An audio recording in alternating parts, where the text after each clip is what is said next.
Well, happy afternoon to those of you on the East Coast. Good morning to of you on the West Coast. And if you are outside of the US, happy whatever time it is for you, evening, early morning. Thank you all for coming. My name is Anastasia Adams, and I will be your brave conductor for today's MeasureSquare Level 1 demo. So for those of you who played along with our polls, much. It looks like it's pretty split as far as how long folks have been using the program. We had a pretty much about a third over 6 months, and then about a third in the 1 to 3 months. So I'll go ahead and publish those results so everybody can see them. Next, what sort of features would you like to know most about today's session? Most folks mentioned that they would like to learn to draw faster. Well, you are in luck because I'm absolutely going to cover that today. There are those of you who are very interested in the worksheets and forms, so we will absolutely hit that today. Basic training is pretty much everything we're going to go over today. And then customizing the program, we'll go ahead and make sure when we send out this recording at the end of the webinar, we will include some tips and tricks for you to help you with that customization. And then lastly, the really fun question is, if you were a snack, what kind of snack would you be? So for the answers given, it looks like most of you would be spicy hot Cheetos. So, little tang in there, huh? Me personally, I think I would be probably a chocolate chip cookie, right? Sweet and classic. But of course, that's got to be my answer, right? So anyway, so thank you all for playing along with our polls for today. I'm going to go ahead and start by sharing my screen. And as you will all be able to see, I do have MeasureSquare 8 already open. If you guys decide you want to kind of follow along with your own project, feel free to do so. I'm pretty much going to do a takeoff from start to finish, including our worksheets. So buckle up because we're going to go through a lot of these things fairly quickly. If you have any questions along the way, at the bottom of your screen, you will see there's a little smiley face. You can do reactions.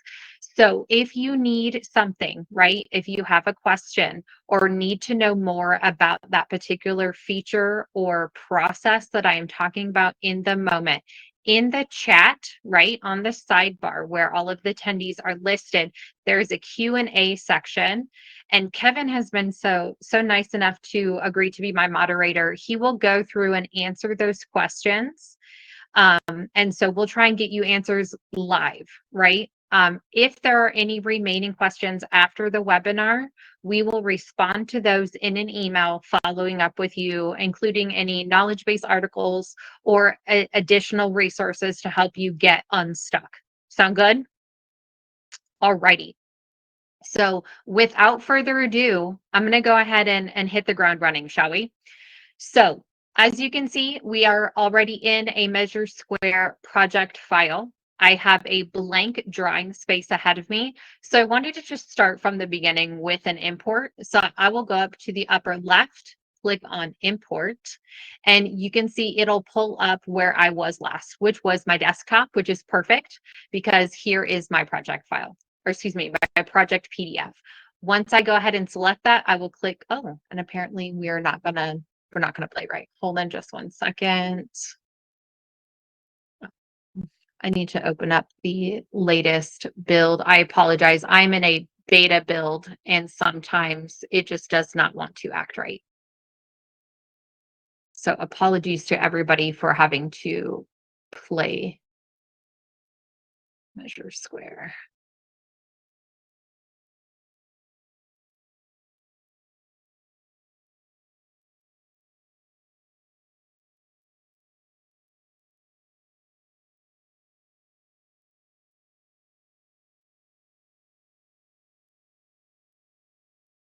Of course, it's going to launch on the wrong screen. Technology is great when it works right, right, guys?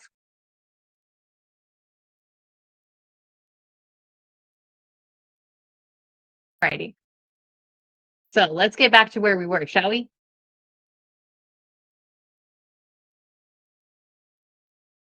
Right. I'm going to go ahead and delete this. Go ahead and click my import now. Find my desktop, grab my PDF, and you will, the system will automatically pop open the import screen.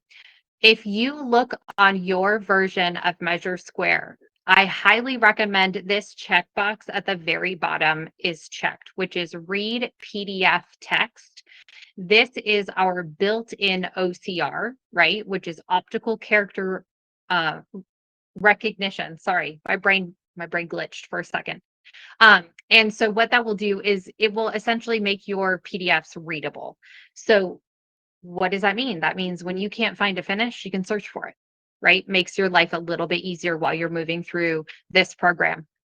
So as you can see, most of you already know, when you are importing multiple pages, the system works in a hierarchy. So if I uncheck the top one, then it's going to uncheck both of those. Since I want both of those, I'm just going to go ahead and check both. If you have an external PDF tool, highly recommend turning that off. Just makes it a little bit easier for MeasureSquare to kind of pick up and read those PDFs for you. Next, I'll go ahead and click OK. The system will go ahead and pre-import those and take them to my import screen. So one thing is there are two ways to scale any plan page, right? You have up here in the upper left, you have blueprint scale here. And then over here on the upper right, you also have a blueprint scale here. If you have two plan pages, you know they are both scaled to the same scale. If you choose blueprint scale over here on the upper left, the system will automatically recognize and ask you if you want to apply that same scale to both pages. Versus if you manually come over to the upper right, you are only scaling one single page at a time. Everybody got that? Moving on. So since I have chosen over here 1/4 inch, the system will go ahead and put that here. Navigating over to the second page, you can see that this is also 1/4 inch scale. So applying that same 1/4 inch scale would have worked for me, but given the fact that these are elevations, you always would like to double check and make sure your elevations are probably not the same as your floor plan in 90% of the instances. Now, from the import, we have two options. We have import to current tab. For those of you who are new to the program, this means we are putting both plan pages on the same tab. This is fine if one of your plan pages is just for reference. However, if you have two separate plan pages, meaning floor 1, floor 2, building A, building B, whatever sort of situation you have going on, I highly recommend the second option, which is import to new tabs. This is going to put each plan page on its own tab, meaning they will be completely separate. We can go ahead and break out those quantities accordingly. So let's go ahead and choose import to new tabs. Now down here at the bottom, you can see I have A 1.2, which is what my file was called, right? What my plan sheet was called. And then A 6.2, which again was what my plan page was called. So now that we have that, let's check the scale, shall we? So first things first, how do I check the scale once it's in my drawing space? All you need to do is move your mouse icon on top of your plan page and stop moving. The system will automatically pop up saying what the scale is for this particular plan page. Make sense? Everybody got it? Moving on. So let's hit that first target of let's make sure we show everyone how to draw faster, okay? I know most of you have probably taken the Udemy course where the gentleman who shows you how to go through that process really shows you how to draw room by room by room. But I don't know about you guys, ain't nobody got time for that, right? We need to be moving a lot faster than that with the modern construction industry we have going on. So First things first is we have two separate draw functions, right? We have free draw up here within the ribbon, or we have draw rectangle. Now, what the heck is the difference? Great question. So glad you asked. So first and foremost, if you choose free draw, right, you can draw from point to point to point. I'm sure a lot of you coming, especially coming from Calidus or Bluebeam, any of those fairly simple estimating programs, that's kind of how you draw, right? But what if I told you that there was a faster way? And another thing that I don't like about drawing point to point is the fact that I'm not guaranteed that any of these are 90-degree corners, right? And as much as we would love to think that the field is exact, right?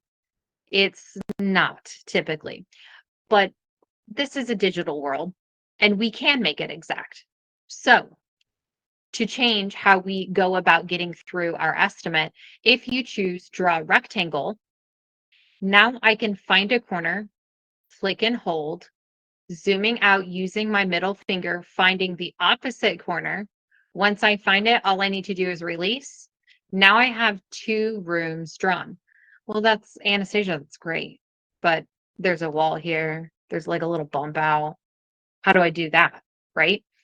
So staying within that drawing function, I'm just going to draw that extra space, right? That little bump out. And then I can grab both rooms, holding down control, batch selecting both rooms.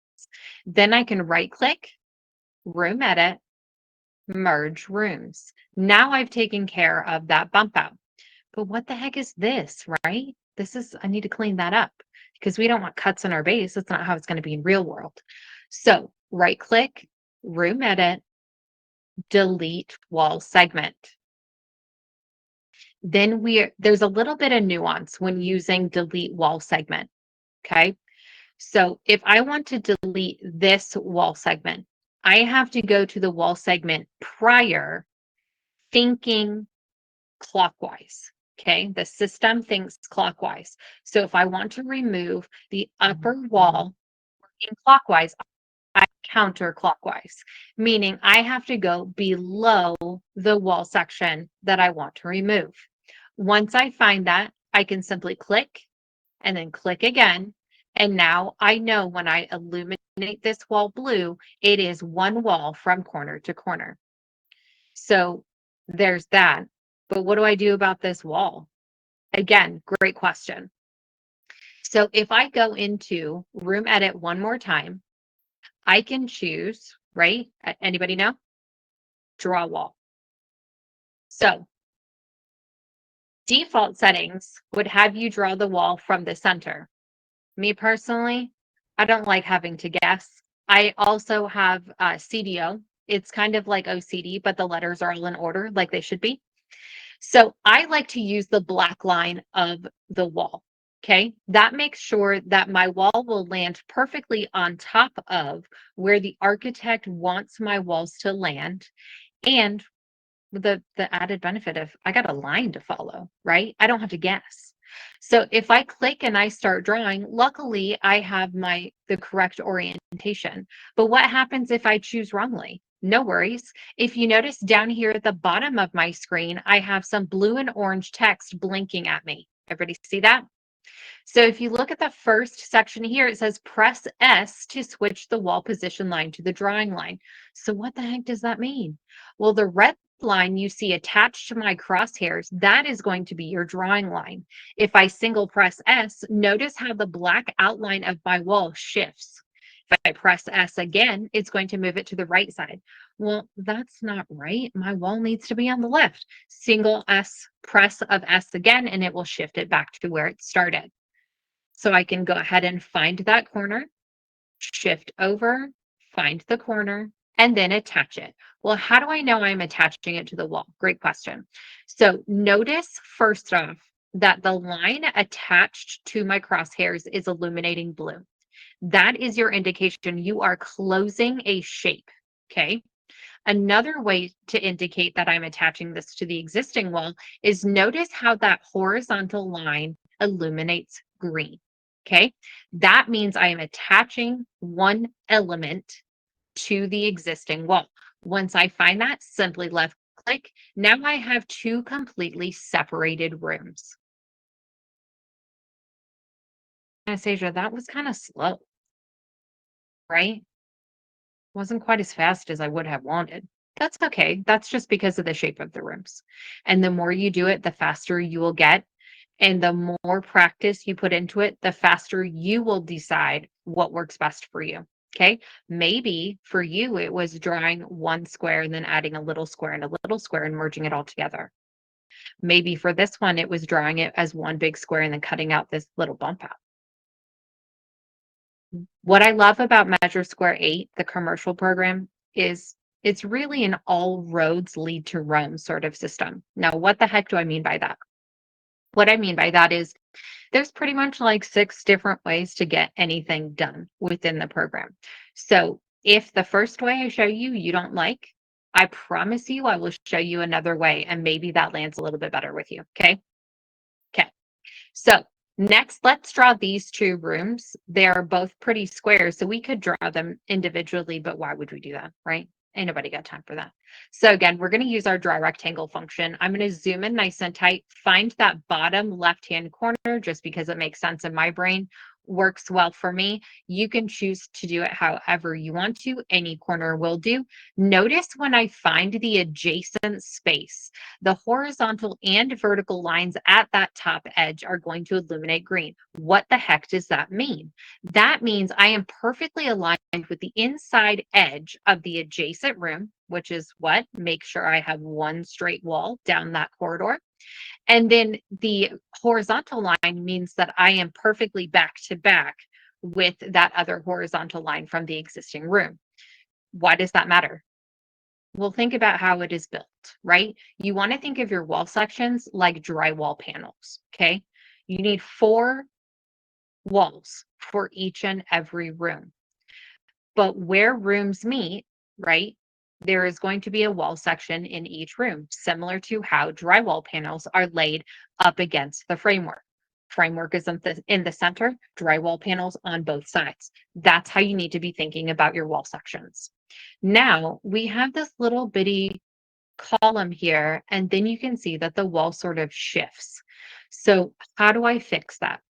That's a really good question. The simplest way to do this is to right click within that room, find room edit, and insert a hole. Now, insert hole is an incredibly powerful tool. And the reason why I love it so much is because it's more than just inserting holes. You can use it to modify room shapes. It's great. Then I will go ahead and right click, room edit. I'm going to draw a wall. I'm going to find that line, right, that denotes the drywall, and I'm just going to pull, attach, right click to end, and now I have 2 separate rooms. Anybody find value in how fast that was? If I was moving at speed, that whole process of drawing this space, cutting out the little column and adding the wall would take me 15, maybe 20 seconds. So I promise you, I'm going very slow to make sure I'm talking through every step of the way so you guys can reproduce this. But when you are moving at speed and once you're very comfortable, I can probably draw this entire space sub 5 minutes. So that's where you will get given enough time and practice, right? Enough reps under your belt. So we've drawn a couple of rooms. We understand how we can make it faster, right? By batching those spaces together and using our draw wall function to kind of cut off each space individually. So I'm going to go ahead and pop over to another tab and find my drawn version. So notice I have products here. If we don't want products, our room products eraser is going to get rid of everything. Area eraser, which is at the bottom of your product template, is going to be area products only, floors and walls. Okay. Linear eraser is going to be base, transitions, anything that you have that's a linear type product. Count eraser will erase corners, right? Stair steps, if you have a tread count, anything that uses a count type product, right? An each type product. And then a room products eraser is going to erase everything under the sun. Make sense? So moving on, we have all of these rooms already drawn. That's handy, right? I wish I could step into my Takeoff with it already drawn. So I want to show you how we would go about setting some doors, and then what happens if I set a door and it doesn't actually fit the opening. Sound good? So first and foremost, to set a door, you're going to simply click on the door, right? If we click the drop down, we're going to do a takeoff door, which is where I, as the user, manually tell the system how wide the door is by clicking on one side and dragging that door opening into the other side, whatever size that is.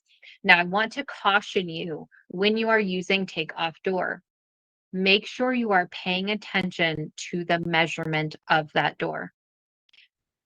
2'11", 3'1". Those are not standard door sizes. I am not saying they do not exist. They absolutely do, but they are absolutely a custom size and therefore very pricey. We want to make sure that your transition quantities are correct. So by making sure we are ensuring that we are using standard size doors means that your transition, right, the linear footage for your transitions. So Schluters, right? Schluters come in 8'2" pieces. You want to make sure that you are using the exact size of your doorways so that way you can make sure that your transitions are accurate. Cool? Moving on. So if I just click door, I'm going to get whatever my system setting is. Okay. So in my system settings, I have a 3-foot wide, 7-foot tall, no leaf style door. So notice that open in, open left, ignore door area, none of these are checked. This is because it doesn't matter. No leaf is no door slab, no door swing. Because as a flooring contractor, we are not building the building. So I don't care about the door, right? We just don't care. It's not our purview. So I don't really care if it opens, and I don't care if it opens to the left. Now, ignore door area. Use this option if you are using marble thresholds. Okay. This means that the system will not make a door saddle. Now, what the heck do I mean by that? It means it will not carry the floor finish into the doorway. So if you are using a marble threshold, you are going to stop your floor finish at the face of the wall. Okay. So ignore door area will give you that effect. Same thing for corridors, where you are only running the carpet down the corridor. You are stopping the carpet at the wall face. You are not tabbing it into the actual door opening. Okay. Moving on. Now, if we have a whole bunch of transitions and we wanted to set that while we set our door, therefore removing a step, right? We can go ahead and select the transition here. But for me personally, having had sat in the estimator seat, doing it this way for me was a little scary because it is only so easy to misplace a door, right? It's the right size, but it has the wrong transition applied. So for me personally, I will always take that extra step to manually apply my transitions where they go, just to ensure that I'm using the correct transition at the correct placement. Does that make sense to everyone? Moving on. Last but not least is this lovely little checkbox at the bottom. Please don't uncheck it. If you do, this pop-up will not open. And then you're going to have to get it back. So how do you get it back? Great question. Glad you asked. You can press C and then click door, or Control and click door. Both of those should reopen this pop-up for you. And then you can just simply check the checkbox and then it will reopen for you every single time. Okay. So if I simply click OK, I'm going to get a 3-foot, 7-foot tall, simple, very simple door. So how do I place this darn thing? Great question. Glad you asked. And then also, why? Why would I want to use this versus just tabbing in the opening? Or better yet, just connecting all of my rooms so there aren't any doors? Valid questions. First and foremost, the benefit of using the door, right, is so that way while you are drawing your rooms, you can draw each room individually. makes it faster for you. You're not having to draw all these weird wingles, right? I understand that the floor finish is uninterrupted from room to room. I understand that completely. However, there's sometimes where the client, for whatever reason, wants some sort of transition at every doorway. Maybe it's a water intrusion thing. Maybe it's just for visual, right? Aesthetic.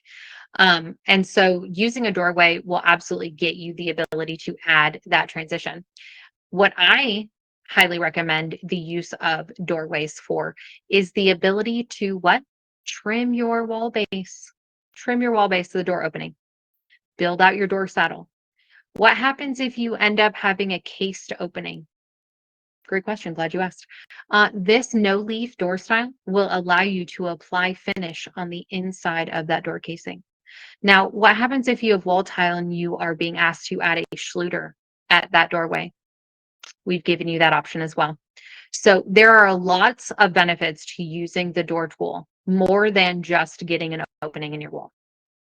But for me as the flooring contractor, the only use, right? In plan view anyway, is to build out that door saddle. So I'm not having to manually drag it in 2 inches and then 2 inches from the side to get those two finishes to match.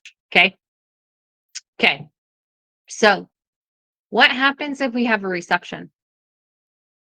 Isn't this a low wall? Or, the reception folks, they just don't want to talk to their patients, right? They want to have a full wall in between.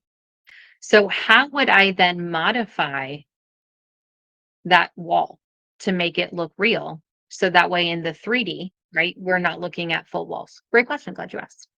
So notice I have already split the wall according to where the windows are supposed to be. What I would then do is zoom in nice and tight, select that wall, open the right-hand side property view, and manage the wall height.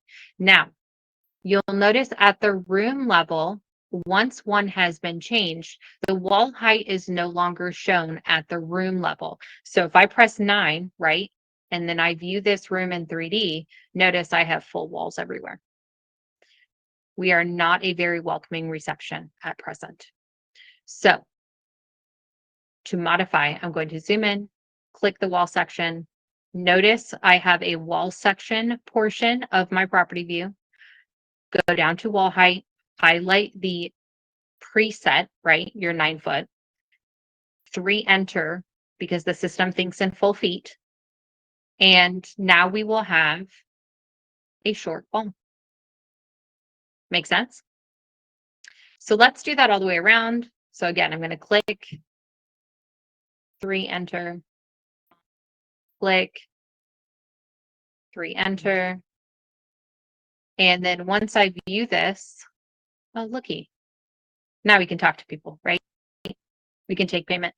We can make their next appointment. So if I click nothing and I click view 3D, looky, now I have a reception. So let's talk about applying products, shall we? I want to make sure we have enough time to get through our worksheet and our forms. So first and foremost is let's look at our finishes. So the reason why I love this project to use for training is because our finish schedule is right here on my finish plan, right? Don't we all love those where we're not having to go fishing and cross-referencing different plan sets just to try and find the one page we need? It's all right here, front and center for us. So first and foremost, we have our floor finishes, our wall finishes, and our base finishes all clearly outlined. Love that. So let's make our F3, shall we? Because it looks like we have all of our information given in the spec. So first and foremost is I'm going to go up here into my product template, product database, whatever sort of terminology you want to use for this upper list. This is a preset list of products that we want to use as a template, right? If you have repeat customers that use the same building standard finishes, you can absolutely make a product list and call it JLL, right? We can call it Hospital System A, You can call it whatever you need to call it. So that way you're not having to recreate the wheel with every single one of those jobs. Saves you time. So for this particular job, we have a 24 by 24 porcelain floor tile. So I'm going to navigate down to tile. I'm going to find my floor tile. I'm going to right click, and then I'm going to move it down into my project items list by choosing add to project items list. Once I do that, notice I have a T2 down here. I can simply double click. That will open my project items.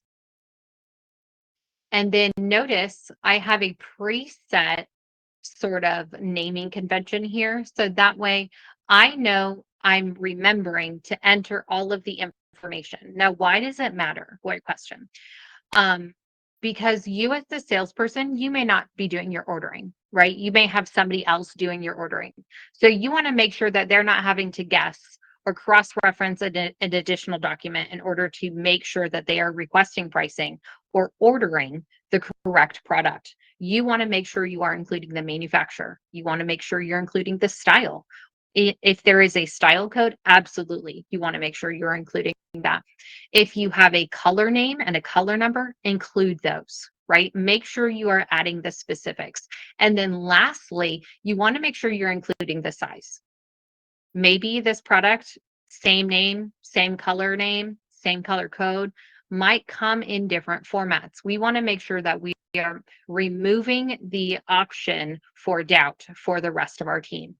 What does that do? Well, the reason why we all have it in the number SKU line is so that way that's how it reads in our legend.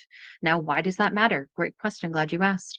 That matters so that way when we hand off our prints to our installer and our install crew, they don't have to go looking. They can reference what they have there on site against what is shown in your plan, and they can ensure that the correct product is going in the correct space in the right room. Make sense? So this is going to be F3. So F-3. It's obviously going on the floor because it says floor tile. And then we're just going to replace this data. So it says Dow Tile, which is our supplier. So I'm going to put in Dow Tile. And then I'm going to add American Olean, comma, and then it's called Neo Spec. That's our style. So Neo Spec, color is medium gray. If they have different finishes, and that's included in the manufacturer's documentation, include it. Maybe this is a gloss, right? And then it very clearly says it's a 24 by 24 tile. So I'm going to put 24 by 24. Now, because this is obviously going to be for our bathroom space, I highly doubt they're going to place that 24 by 24 in any other sort of layout than a stacked or a grid pattern. So I'm just going to go ahead and pop that in stacked. And then if we have any grout information, we would want to include that, right? So again, our install crew knows specifically what we are doing. So maybe it's, care epoxy, because again, bathroom space, right? Care epoxy, we're going to put in a color, and then maybe they have a specific size of the grout. So let's say, they want a 1/8 inch grout. That would be our full descriptor of how to put in that product.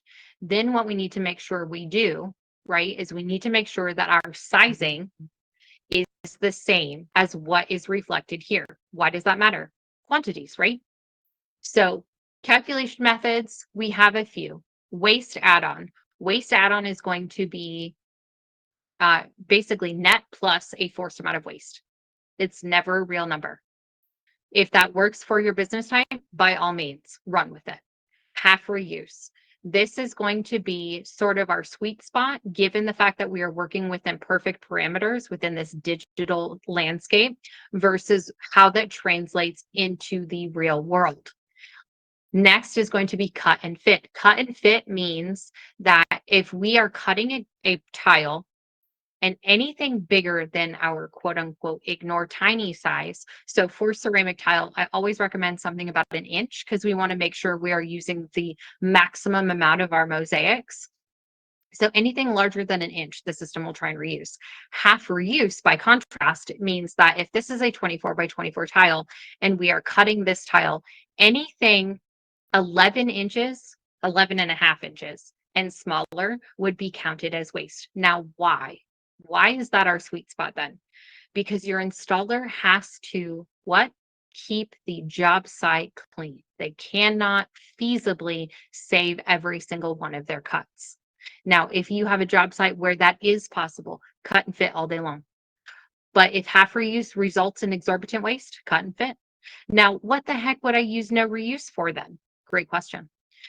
Think laminate panels, anything where you're going to have a very large piece of something, and that after you cut it, you're not going to be able to reuse it. Okay. No reuse means that there's not going to be any usable piece after the fact. Okay. So for this, we will use half reuse, make sure our product size matches our product description. If we have any sales information, that would go down here along the bottom. Now you'll notice when I pulled this out of my product template, it came with an add-on. Now, what the heck would I use an add-on for? Great question.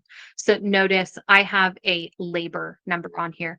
If you have some sort of mortar, mud bed, anything that you want to set up, this can be captured here.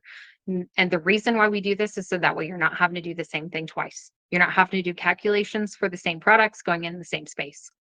But once we get this all set up the way you want, just go ahead and click save and then move on.com. So let's go ahead and make a pattern with our LVT. So that way we can talk about patterns, and then we will move on to what it looks like with a completed takeoff and what we do after the fact. So first and foremost, I'm going to find my LVT product. I'm going to right click on that actual material and I'm going to say design pattern with. Now notice with only one piece, right? One piece of this tile, I have a couple of options here. So this one looks like it's about like a 1/6 offset. That's pretty tight. We have a ashlar or brick. If I zoom in, you can kind of see this is like a 50-50 horizontal offset. Next would be a grid or a stack pattern. And then lastly, we have a 50-50 vertical offset. So for this example, I would like to build a 1/3 offset, right? That's pretty common for an LVT or plank shaped product. So notice up here within the ribbon, I have half currently. If I change this to 1/3, the system will now stop me when I get to the point where I am a 1/3 offset. So how do I get another piece of this actual tile? I'm going to click on the piece and then I'm going to click these papers. Now, anywhere where you see these two papers, that's going to be a duplicate function. So this looks great, but now I don't have anything over here. It's because these two pieces are not touching, and this, whatever I've built, is not repeatable. When you get an image in the right-hand side, the system understands that this is a repeatable pattern. Make sense so far? So once I click on one of those pieces, notice I get some handles. This is due to the fact that I cannot just click this piece and move it. I actually have to grab a handle in order to move this tile piece around. So once I move it, I'm going to move it to the top edge just because, again, that's how my brain works. But you could have easily grabbed it from the top edge and slid it along the bottom. Really doesn't matter. So clicking the corner, this is just make sure that I am aligning it from the corner. I'm going to start sliding it down that green edge. What does green mean? It means I'm attaching it to the existing element. So once I slide it down, notice the system stopped me at 1/3. If I release, the system understands what it is I'm asking it to do. We are 2/3 offset, but I only want a 1/3 offset. So I'm going to click and drag. The system will stop me at a half. And then if I keep going, it'll stop me at 2/3. If this is the correct alignment, all I need to do is release.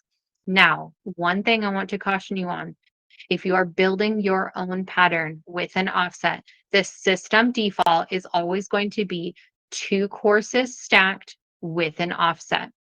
We, right, from the industry, always understand this is never going to be the right answer.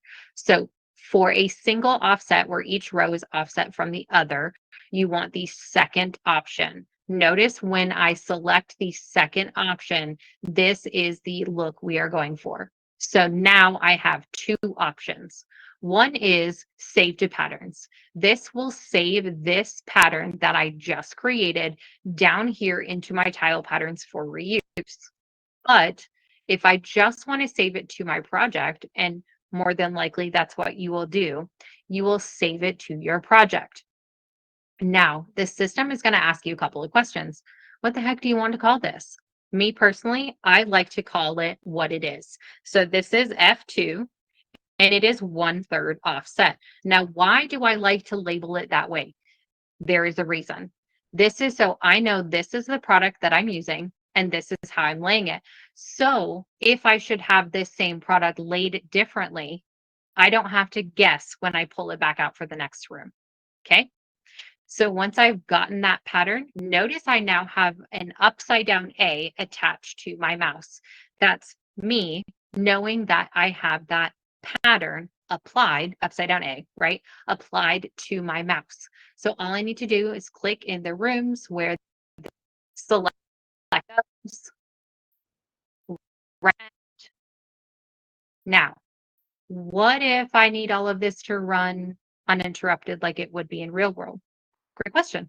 All you'd need to do is grab all of those rooms, pattern position. Notice it will illuminate all of those rooms.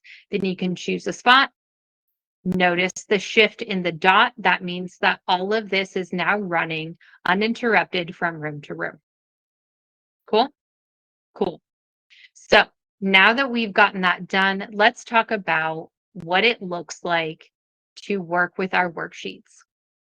So this one, right, this tab that I have is my completed project, including all of my transitions and all of my doorways, all of my base. I even, just for fun, drew in the millwork. So that way we're trimming the base accordingly.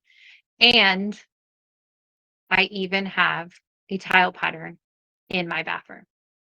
So what do I do when I have multiple tabs? We typically want those quantities broken out by tab, right? Because if this is the first floor and this is the second floor, more than likely you're not going to have crews working on both floors. You're going to work on the second floor, work your way down to the first floor. That way, all of the other trades and vendors won't be working on top of our freshly laid floor, right? Stepping in our glue.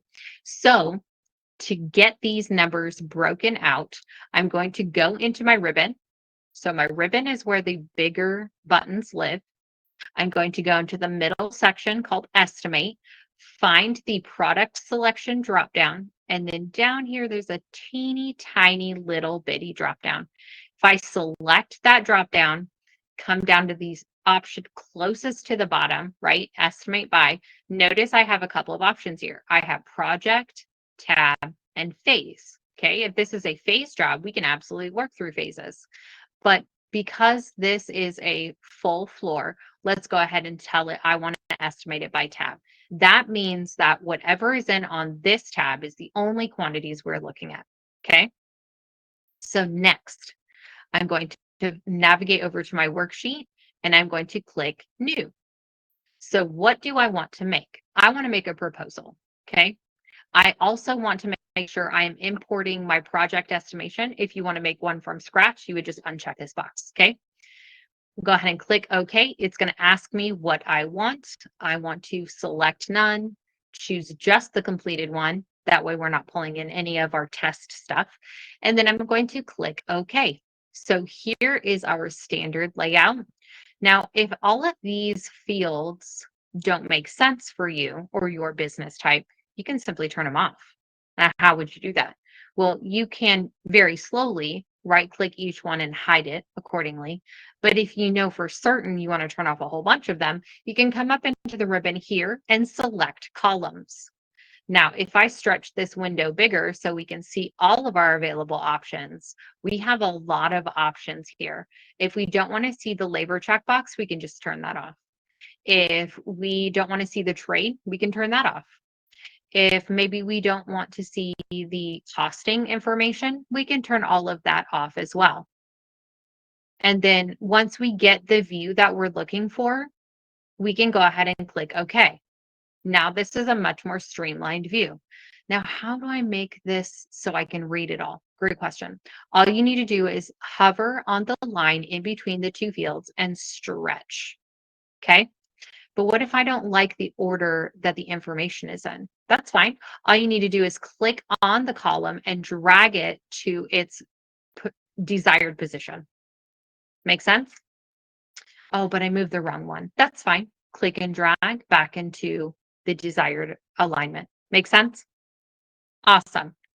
So now that I have all of the view that I want to get this into a format that I can go ahead and send to my customer. Cool. So notice over here on the right-hand side, I have a bill to, okay, I'm going to choose my client, and I have a ship to. We're going to ship it to our company warehouse, okay? We're in the US, so we're going to use US dollars, and I'm using the sales tax at 10%. Now, if my freight, I only have one freight line. So in order to get my freight to represent accordingly on my proposal, I'm going to have to add all of those freight lines in together.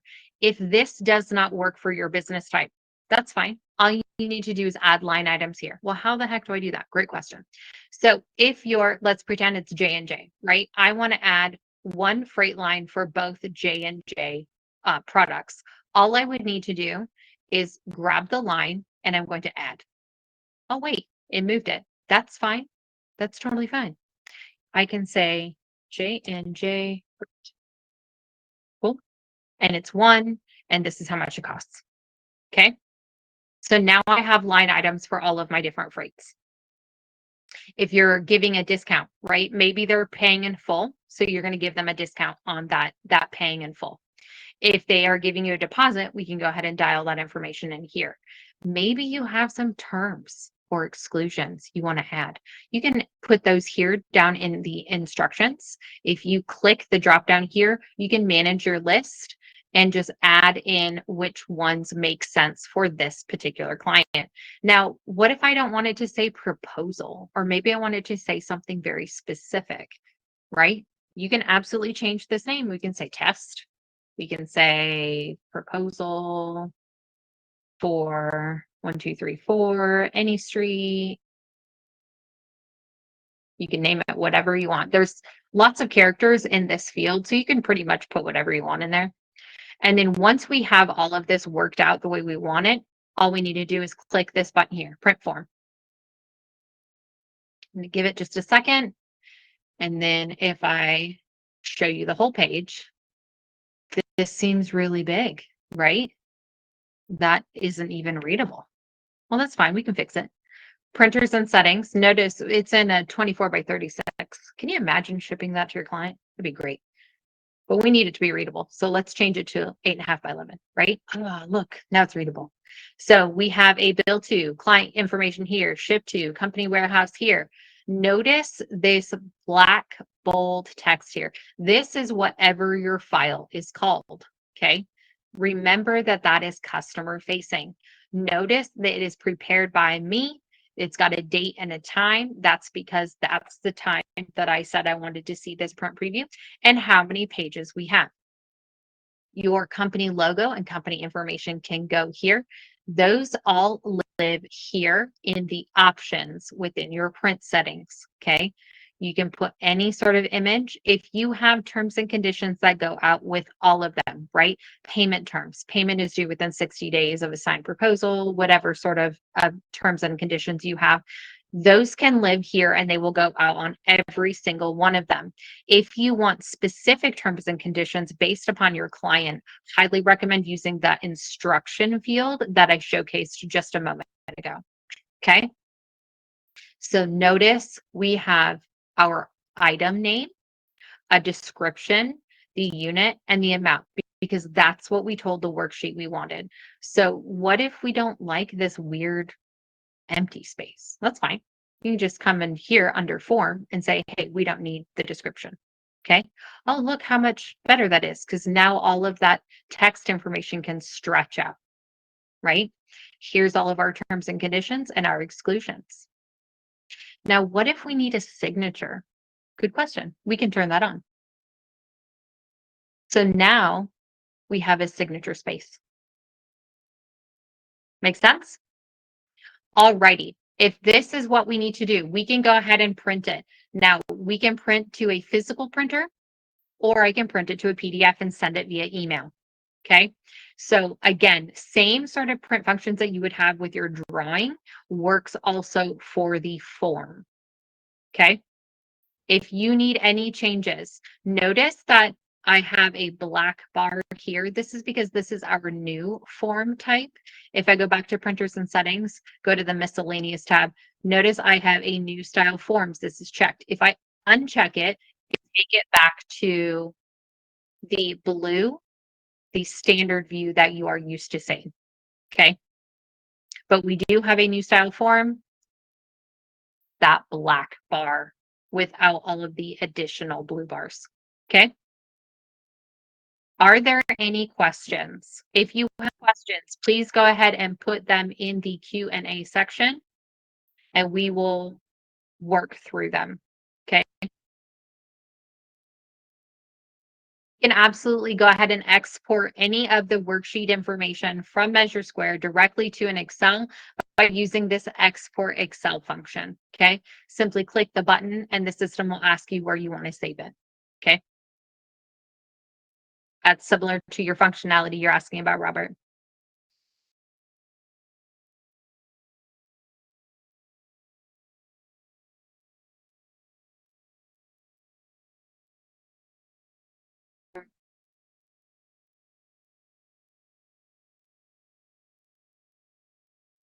Pricing in, you will put pricing on your materials. So going back into your project items down here at the bottom, this is where you will add the pricing in. The reason why I recommend putting the pricing in here is so that way anytime you reload your worksheet, you're not losing all of that data. If you put the information, the pricing information here in the proposal in the worksheet, right? Then you, anytime you click this reload button where it reloads, it pulls in the data from your takeoff, you will lose all of that pricing information.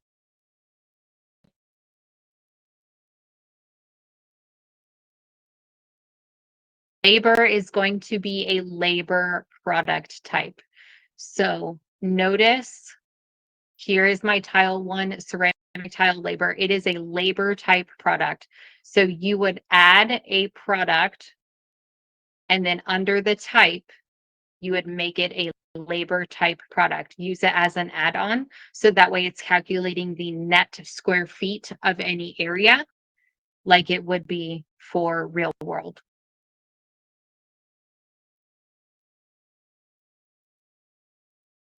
Any other questions?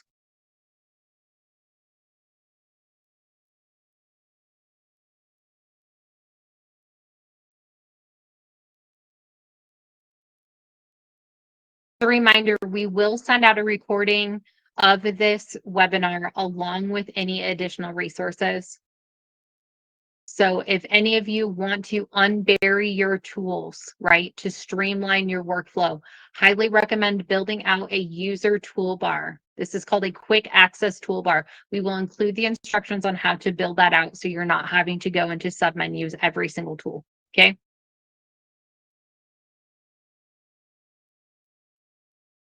Any other questions? As far as borders are pretty easy. If you put a product in a room, right click on that room, and we are going to create border dividers, at which point you will set the width, set the product. Remember to check the check boxes accordingly. If you do not want them mitered, right, you want square cuts for your corners, uncheck miter cut. If you have a column inside the middle of your room, that would be a whole border. If you do not want your border around those columns, make sure to uncheck whole border. It will always lay the border inward unless you are already in a border divider. Okay, makes sense? To lay wall base down faster. Okay, so if you have all the same wall base for one product, find that product, right click, select rooms applied. Find the base that is going to go in those rooms, drag it out. Notice when I hover, it is going to illuminate all of those walls. Right click to end. Now I've applied that red base to all of those rooms.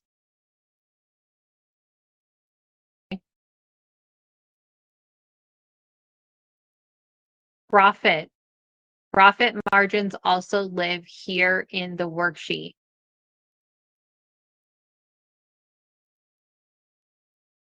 Profit margin is here, okay?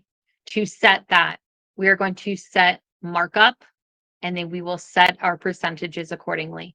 Remember to choose the correct amount for rounding. 0.01 is a penny, nickel, dime, quarter, 50 cents, $1, okay? Make sure you are doing that accordingly.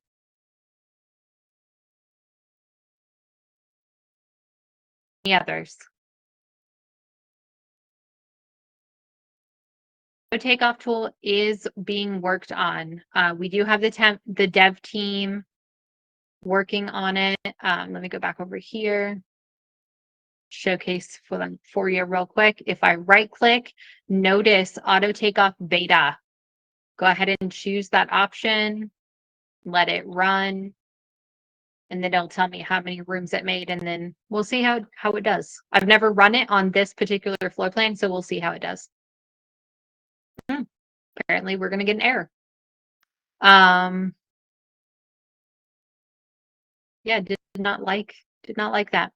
Not sure what's going on with that, but I can promise you that the dev team is working on it. We are making strides every single day as far as what the auto takeoff tool can do. The hangups, if you will, for auto takeoff is the fact that architects don't have a standard, right? They can use different line weights, different line colors. So it's very difficult for us to train a large language model sort of AI to understand like a human would. So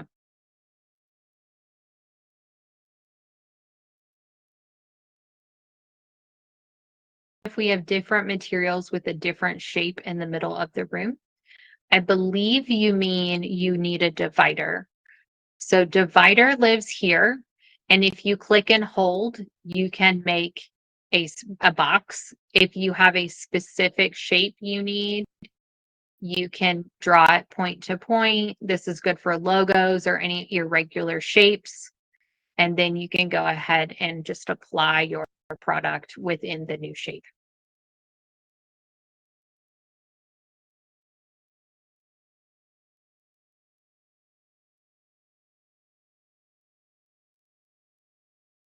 Alrighty. Any other questions?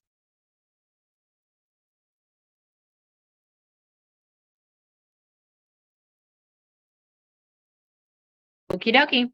Well, thank you all for your time today.